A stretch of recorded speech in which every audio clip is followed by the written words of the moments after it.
여러분, 우리가 살아가면서 정말 우리에게 필요한 것은 하나님을 신뢰하는 믿음입니다. 여러분, 사도 바울이 소아시아 헬라 지방에 다니면서 1차, 2차, 3차의 전도 여행을 마쳤습니다. 그러면서 바울이 세운 계획이 하나 있습니다. 그게 뭐냐 하면 세계 최고의 중심의 도시 로마로 가서 내가 복음을 전하고 싶다. 그것이 바울의 소원이었습니다.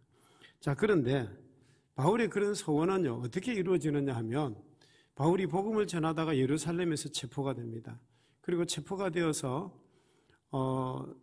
이렇게 이제 유치장이 있는 거죠. 유치장이 있는데 이게 재판이 잘 열려지질 않습니다. 가이사랴에서 2년을 머물다가 도저히 안 되겠다 싶어서 그래서 로마 황제에게 내가 죄 없음을 이렇게 재판을 받겠다고 상고를 하게 됩니다. 결국 제수의 몸으로 로마로 호송되어지는 그런 입장이 됩니다. 그 당시에는 로마로 가는 비행기가 없기 때문에, 비행기편이 없기 때문에 바다로 배를 타고 가는 그 길밖에 없습니다. 그래서 배를 타고 가는데 276명이나 탈 수 있는 알렉산드리아호라는 배를 타고 가게 됩니다.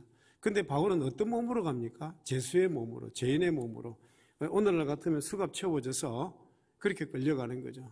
손에 착고가 채워지고 발에도 이런 착고가 채워져서 죄인의 몸으로 그렇게 배를 타고 가게 되는 것입니다. 우리 사도행전 27장 6절 말씀 같이 한번 읽어보십시다.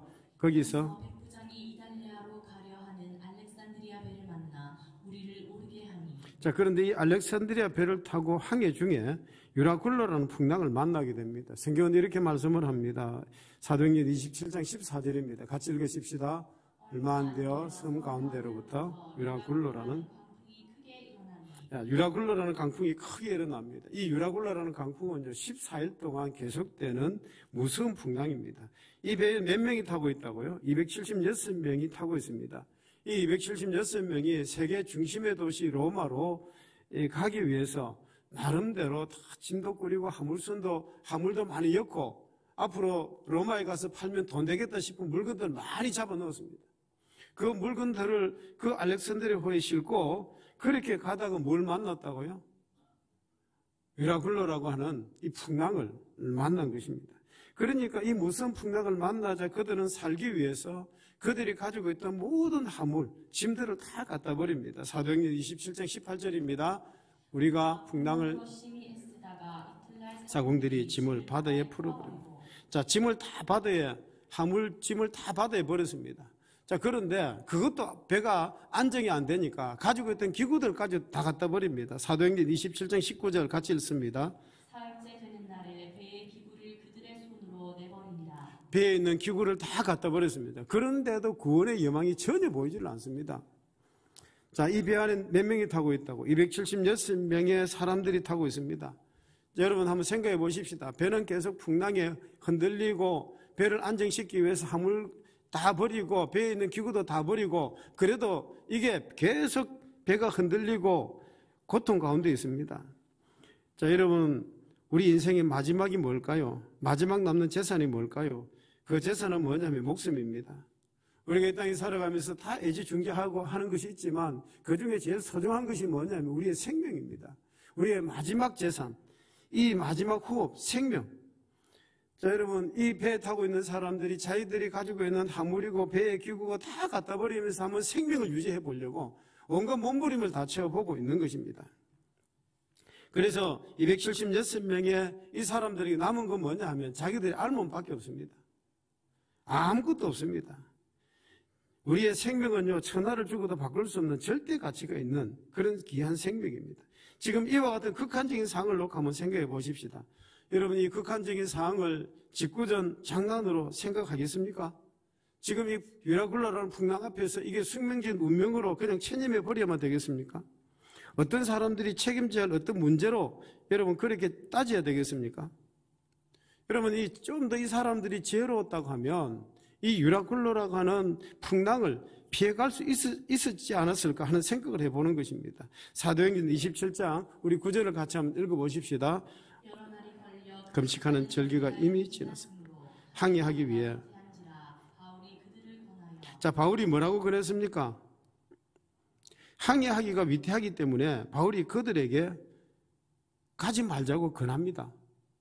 여러분, 우리가 살아가는 여기 계절에 사계절이 있지 않습니까? 봄, 여름, 가을, 겨울 사계절이 있습니다.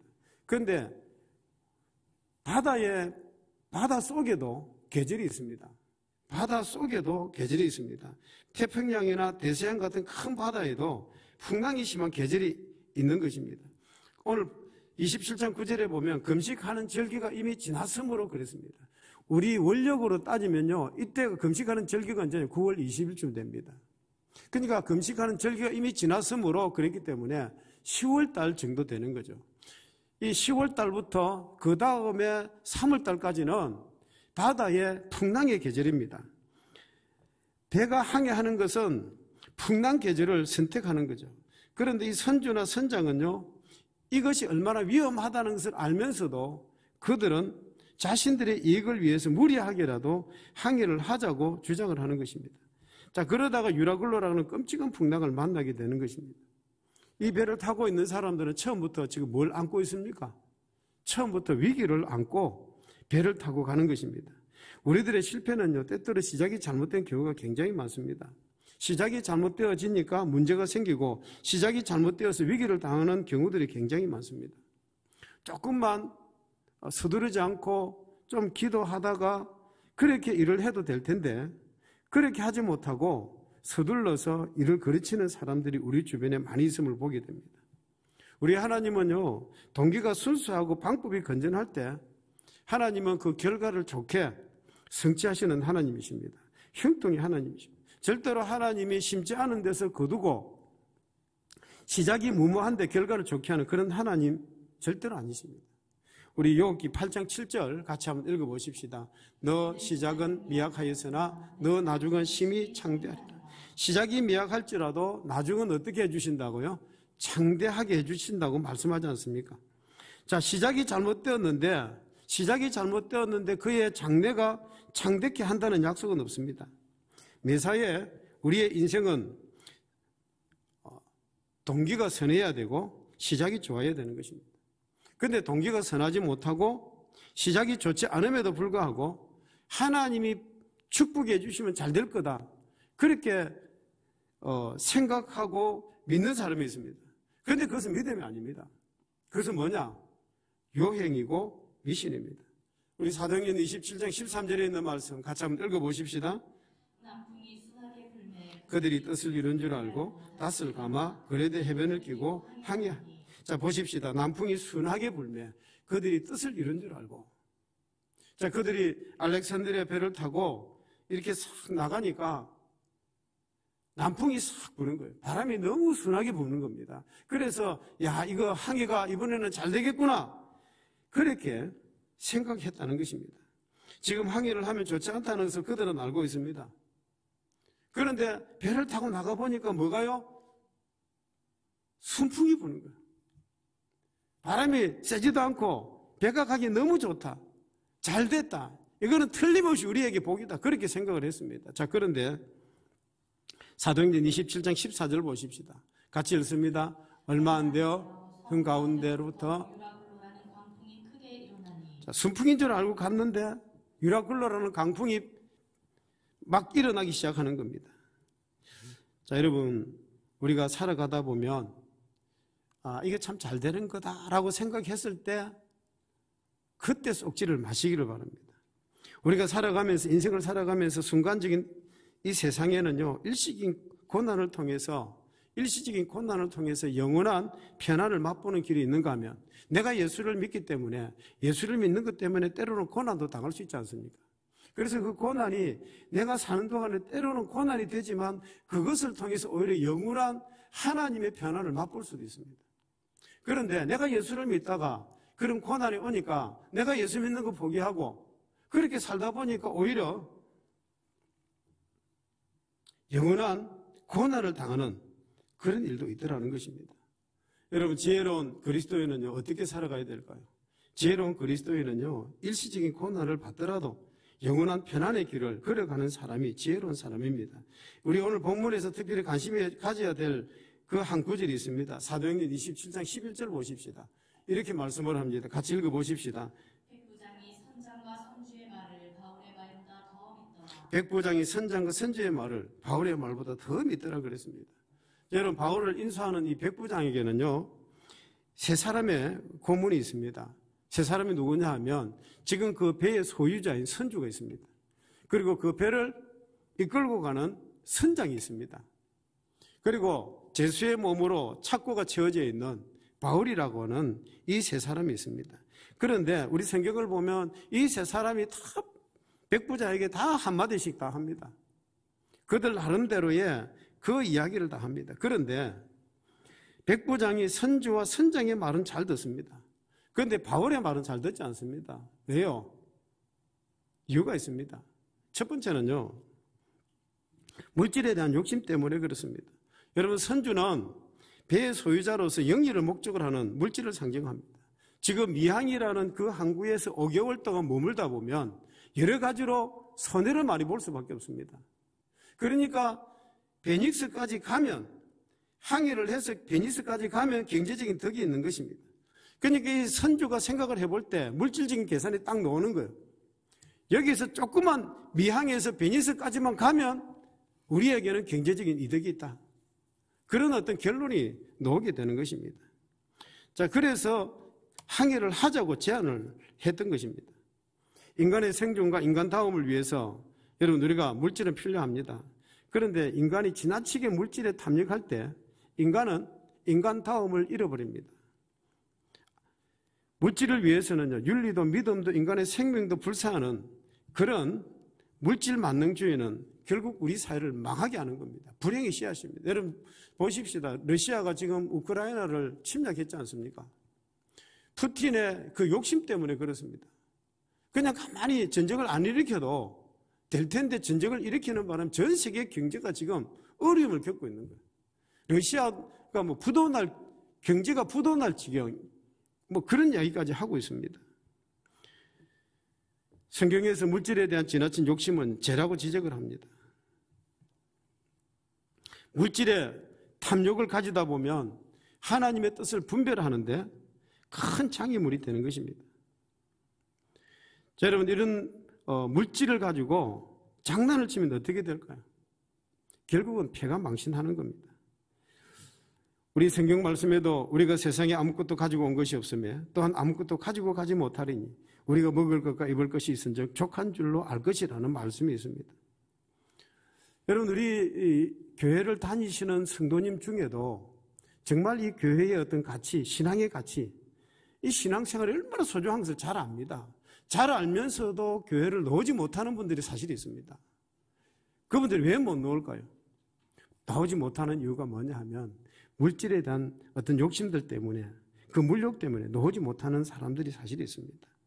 하나님 앞에서 물질을 어떻게 쓰느냐에 따라서 물질의 가치가 여러 가지 모양으로 표현되는데 물질에 대한 지나친 욕심은 죄 중에 죄가 되는 것입니다. 우리 야고보서 1장 15절 말씀 같이 한번 읽어보십시다. 욕심이 잉태한 적 죄를 낳고 죄가 장성한 적 사망을 낳느니라. 사망을 낳는다 말씀을 합니다. 저는 생각해 보십시다. 사람이 죽고 나면 그 물질이 무슨 소용이 있겠습니까? 사람이 죽고 나면 그 물질이 무슨 소용이 있겠습니까? 그래서 여러분, 우리에게 물질이 필요하지만 너무 그 물질에 우리가 매여서는 안 될 것이고 물질에 어떤 욕심이 생겨서 잉태되지 않도록 우리가 이렇게 노력해야 될 것입니다. 물질이 하나님보다 앞서지 않도록 우리에게 주신 물질 관리를 선한 청지기처럼 잘할 수 있는 우리 성도님들 되시기를 주의 이름으로 축복합니다. 두 번째는요, 우리가 세상 살아가면서 우리의 어떤 경험과 기술을 가신하지 말라는 겁니다. 여러분, 선장의 말을 우리가 한번 생각해 보십시다. 선장이란 어떤 사람입니까? 이 바다에 배를 몰고 오랫동안 항해를 했던 사람이기 때문에, 그래서 여러분, 이 자신의 어떤 기술과 경험이 대단한 사람입니다. 이게 또 다른 말로 하면 과학이라고 말씀드릴 수가 있습니다. 이분은 일기에 대해서, 바다의 어떤 풍랑에 대해서도 잘 아는 사람입니다. 바다를 늘 다니고 항해했기 때문에 잘 아는 사람입니다. 경험과 기술을 자랑하는 과학이라고 말씀을 드릴 수 있습니다. 여러분, 우리가 살아가는 이 산업사회는요, 정말 이 과학은 엄청난 역할을 합니다. 그래서 현대인의 정신적인 2대 우상하면 뭘 꼽느냐 하면 첫 번째는 돌이고 두 번째는 과학입니다. 오늘날 과학의 영역은 대단하지 않습니까? 여러분 얼마 전에 돼지의 심장을 가지고 사람에게 이식을 했습니다. 그런데 수술한 결과는요 너무 좋다고 그랬습니다. 그런데 2달 만에 그 사람 돌아가셨습니다. 과학의 영역이 지금 어디까지 가느냐 하면 하나님만이 하실 수 있는 그 영역까지 과학이 지금 접근하고 있는 거예요. 과학의 영향력은 정말 대단합니다. 첨단을 향해 달리고 있습니다. 하나님만이 하실 수 있는 영역까지 과학이 손을 뻗치고 있는 것입니다. 인위적으로 생명을 만들고 인위적으로 사람을 만들겠다는 거기까지 지금 미쳐 있는 것입니다. 자, 그러나 여러분 성경을 보는 성경학자들은 뭐라고 하는지 아십니까? 과학이 발달할수록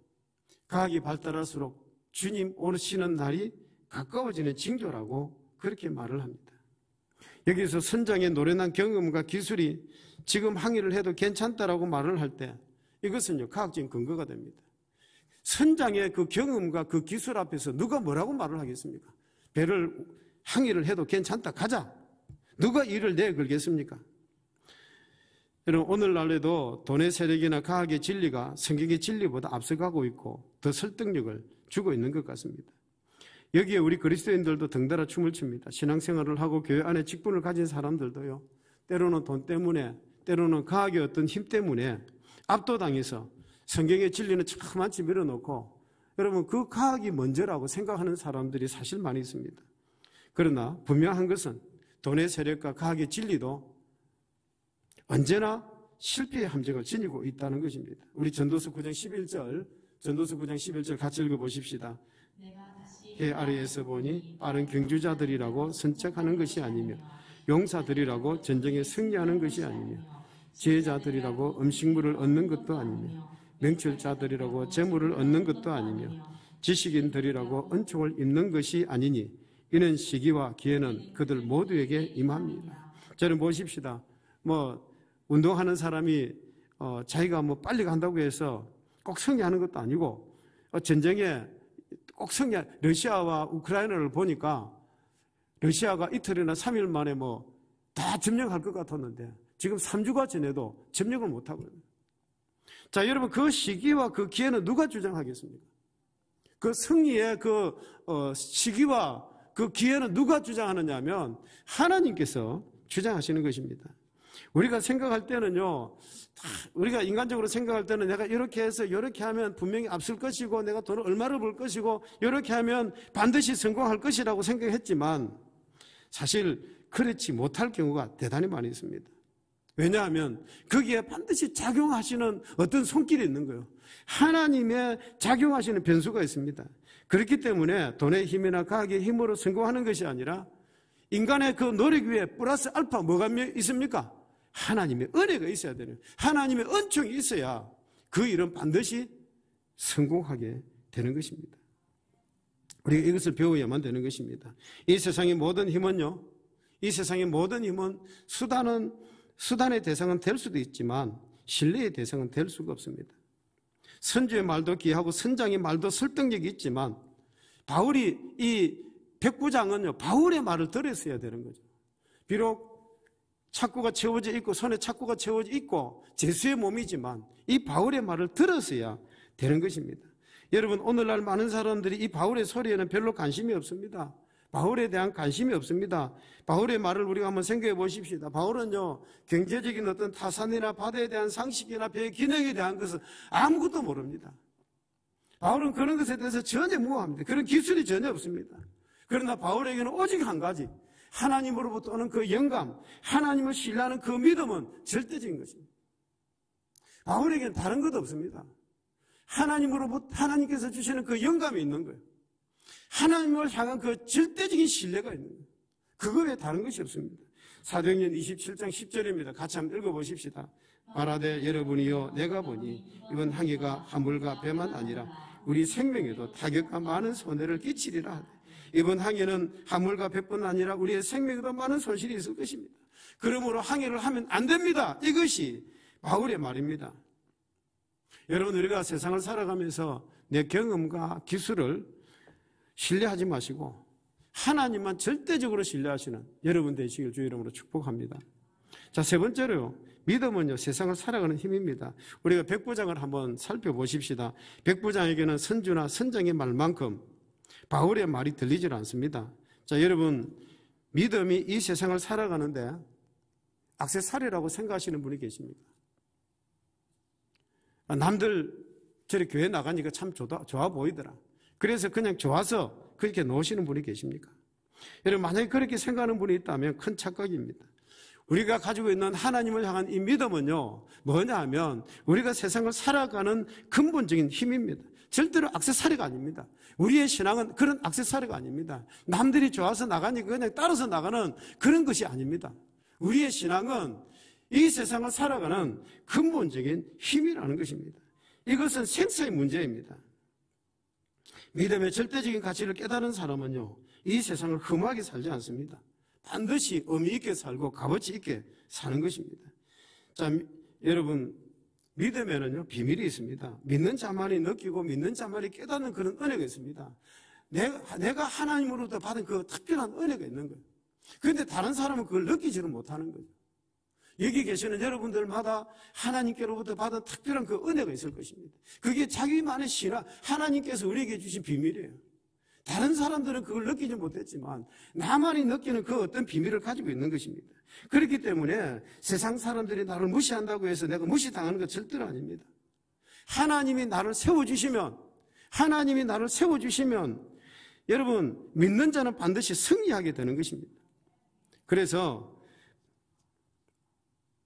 하나님께 도움을 구하는 자세로 우리가 살아가야 된다는 것입니다.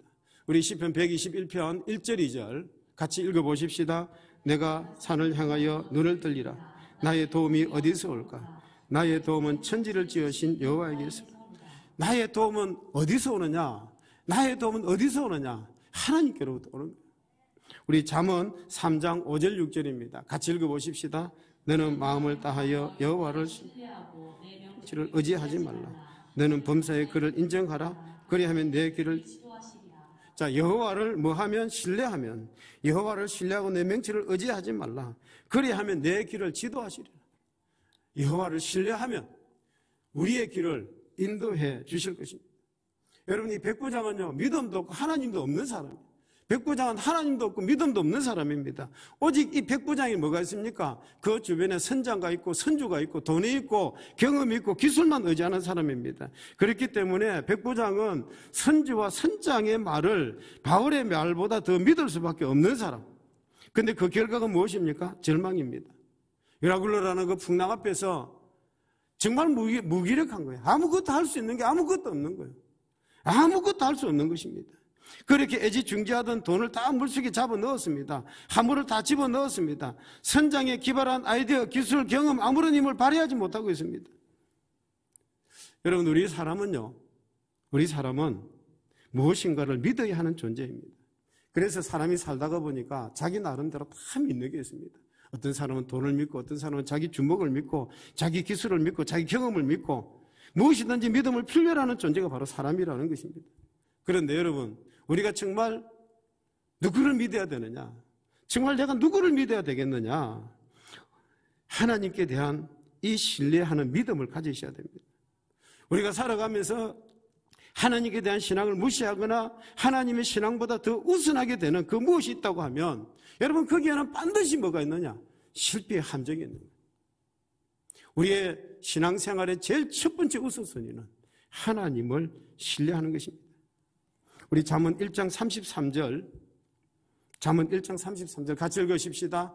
오직 내 말을 듣는 자는 편안히 살며 장애 두려움이 없이 안전하리라. 오직 내 말을 듣는 자는 편안히 살며. 제가 어저께 어떤 분으로부터 전화를 받았습니다. 그런데 이분이 저에게 뭐라고 하느냐면, 목사님, 명리학이라는 게 뭔지 알아요? 그래요. 내가 잘 알지. 그래서 이분의 이야기를 가만히 들어보니까 친척되는 사람이 니는 운명이 무당해야 될 운명이다. 그랬다는 거예요. 그래서 제가 쓸데없는 소리 하지 마라. 인생은 운명이 정해져 있는 게 아닙니다. 인생은 운명이 정해져 있는 게 아닙니다. 내가 하나님의 말씀을 믿고 하나님대로 살면요, 인생은 뒤바뀌는 거예요. 역전이 있는 거예요. 여러분, 인생은 운명이 정해져 있는 것 아닙니다.